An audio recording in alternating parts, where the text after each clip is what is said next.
السلام عليكم ورحمة الله. ازيكم يا حبايبي، عاملين ايه؟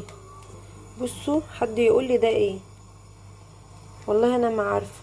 جانا بنتي وانا بجيب شوية طلبات للبيت، لقيتها شبطت فيه. انا مش عارفة بصراحة هو ايه.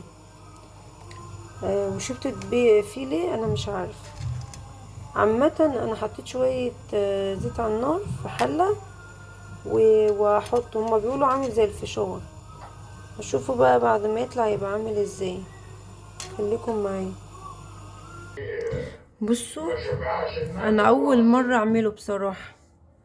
فانا حطيت شويه زيت وشويه زيت في حله، وغطيت عليها على نار هاديه. طلع كده، بس بصراحه طعمه جميل. هو الظاهر اسمه فنكوش او حاجه. فحد يقول لي هو اسمه ايه، لان جينا شبطت فيه وانا نسيت اسال اللي بيبيعه اسمه ايه. ف ما تنسوش تقولوا لي في التعليقات اسمه ايه. بصراحة والله انا ما اعرف اسمه ايه. انا بس كل اللي انا اعرفه ان هو كان عندي بتاع الرز والمكرونات و وجانا شبطت فيه وقالت لي يا ماما انا عايزة من ده، وانا نسيت اسأله هو ايه اصلا. اشوفكم على خير. السلام عليكم ورحمة الله وبركاته.